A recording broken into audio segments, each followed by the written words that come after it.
Assalamualaikum warahmatullahi wabarakatuh. Ading TV, keluarga berkah. Ya, apa kabar teman-teman semua? Semoga selalu diberikan kesehatan, perlindungan, kebahagiaan oleh Allah Subhanahu wa Ta'ala, baik yang lagi nonton ataupun yang sedang berada dimanapun, ya, yang saat ini sedang bekerja atau yang lagi bekerja dari rumah, ya, karena kita masih harus work from home, ya, Ding, ya. Ya, kita ngambil hikmahnya aja lah, ya. Semoga teman-teman selalu diberi kesehatan dan wabah ini segera diangkat oleh Allah Subhanahu wa Ta'ala. Amin. Oke, teman-teman, di video kali ini kita akan melanjutin part kedua dari baca simak kita, ya. Kemarin kita udah baca simak surah Hud ayat berapa, Ding? Ayat 13 sampai 19. Ya, ayat 13 sampai 19, dan juga ada sharing bacaan, ada sharing tajwid juga di situ. Jadi buat teman-teman yang belum lihat videonya, nanti kita cantumin di link description dan bisa ditonton, ya, biar nggak ketinggalan. Oke, hari ini kita akan coba sama-sama belajar, sama-sama menyimak, sama-sama mengambil hikmah dari arti surah Hud ayat 13 sampai 19, ya. Teman-teman silakan ambil Qur'annya. Kalau ada yang Quran terjemah, ya. Buka surah Hud-nya di ayat 13. Kalau di AA Qur'annya halaman 222-3. Ya. 222-3. Teman-teman bisa nyesuaiin Qur'annya, ya, yang kalau Quran terjemah. Oke. Teman-teman, sebelum kita mulai, jangan lupa untuk teman-teman subscribe, apalagi share dan like, serta pencet loncengnya.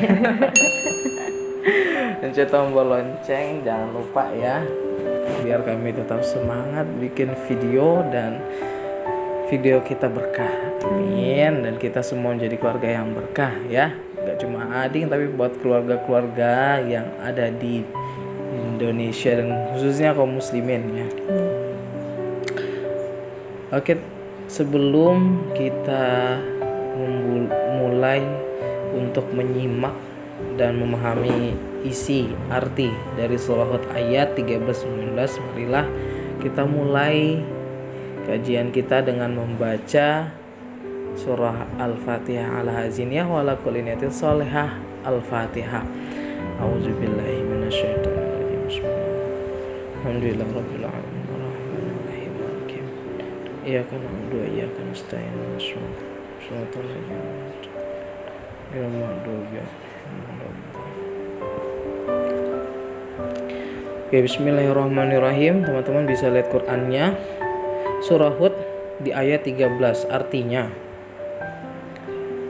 bahkan mereka mengatakan, dia Muhammad telah membuat Al-Quran itu. Katakanlah, kalau demikian, datangkanlah 10 surah semisal dengannya yang dibuat-buat, dan ajaklah siapa saja di antara kamu yang sanggup selain Allah, jika kamu orang-orang yang benar.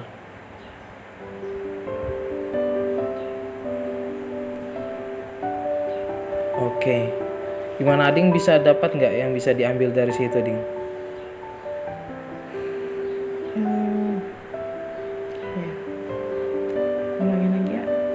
Di ayat 13, ya.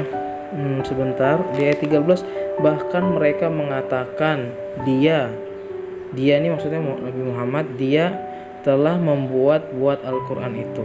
Katakanlah, kalau demikian, datangkanlah 10 surat semisal dengan Al-Quran, yang sama persis seperti Al-Quran yang dibuat-buat, dan ajaklah siapa saja di antara kamu yang sanggup selain Allah, jika kamu orang yang benar.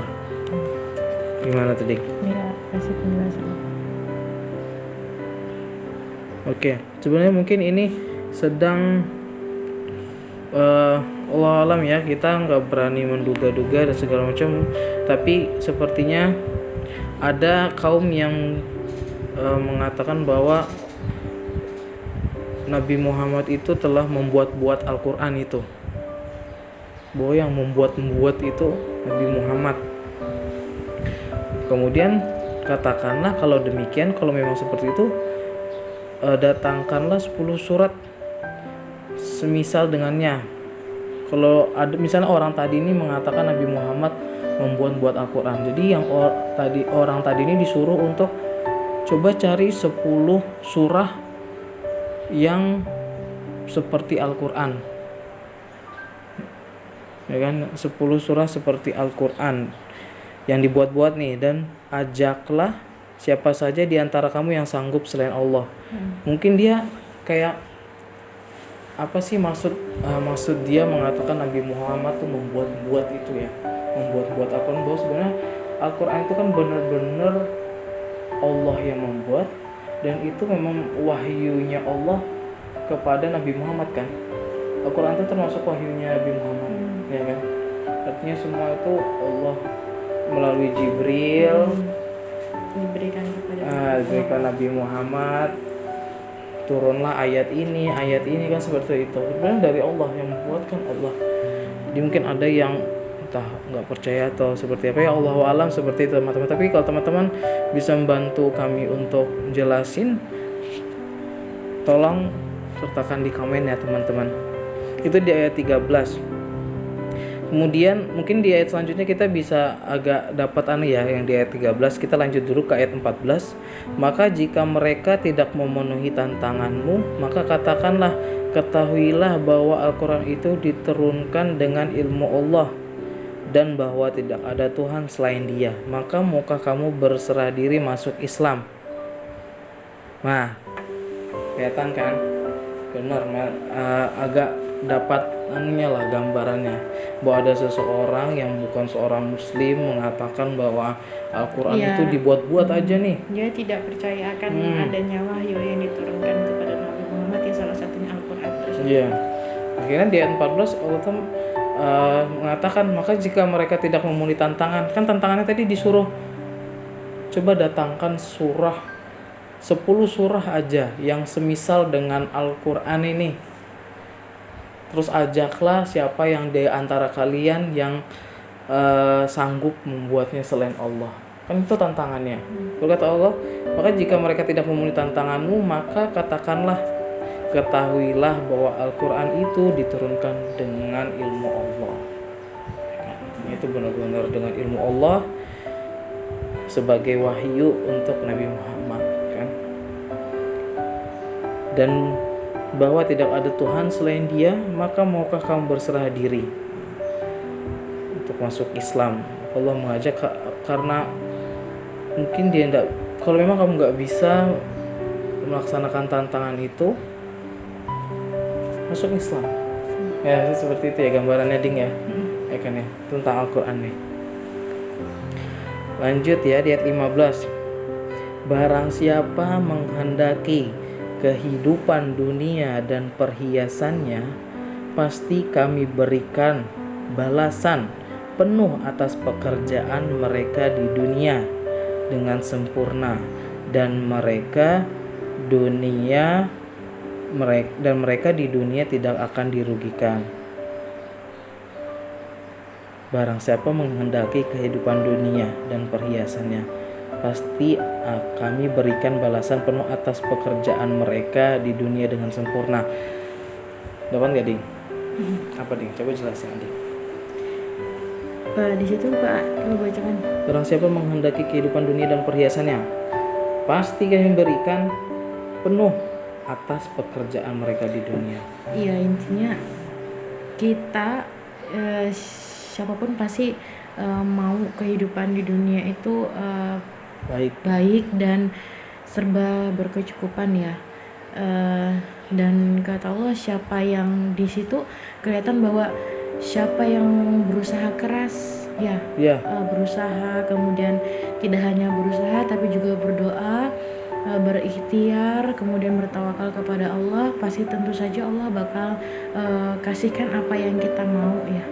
Apapun itu Allah pasti bakal mengabulkan pinta hambanya kayak gitu ya. Itu yang benar bisa kita ambil di ayat 15. Kalau kita ngambil kata-kata pekerjaan mereka, ya bisa jadi yaitu usaha kita kan.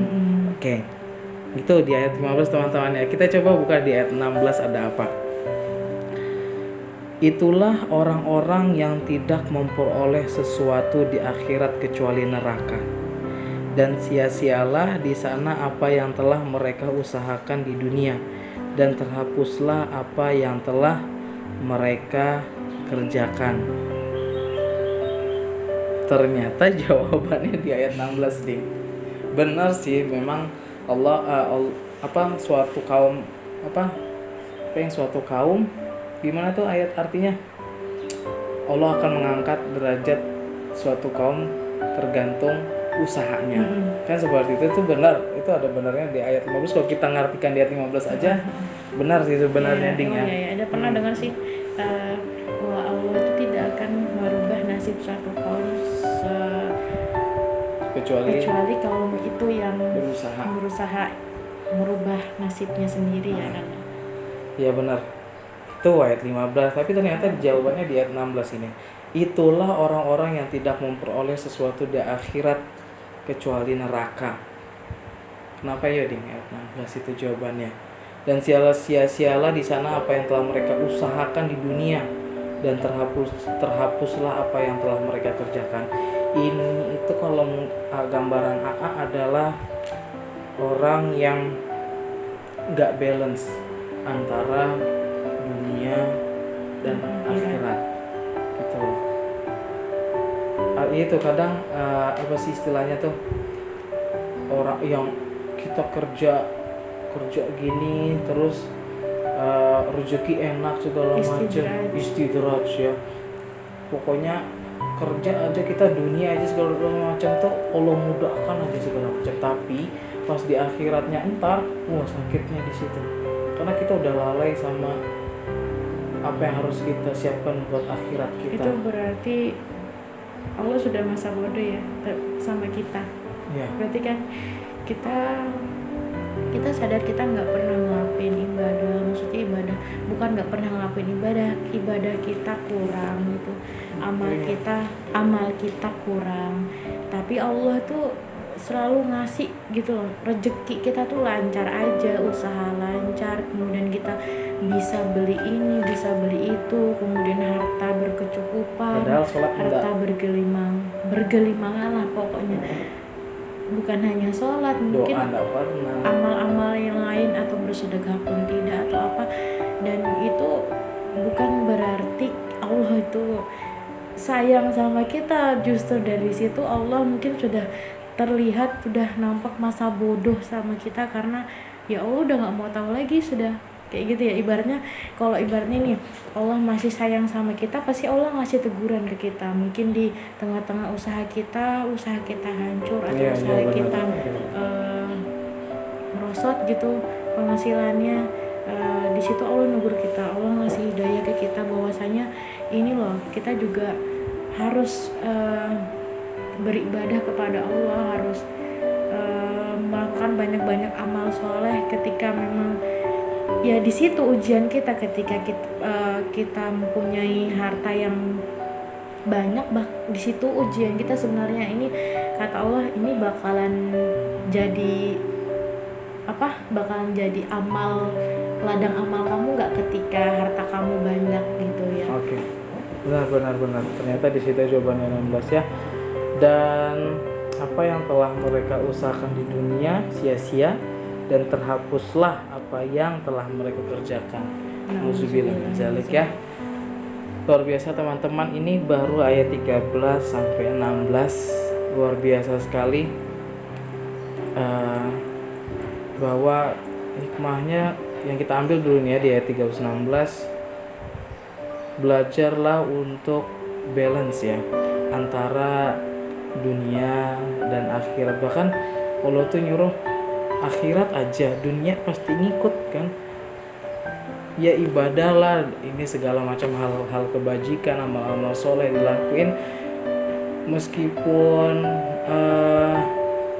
keadaan kita yang bukan ya standar lah, sederhana gitu kan ya. Insya Allah enak aja rezekinya kan ya, seperti ini kalau kita bahas masalah rezeki dan hal-hal dan hal-hal yang lain yang mencakup dunia, insya Allah yang ikut ya jabatan ya segala macam ya seperti itu ya teman-teman. Itu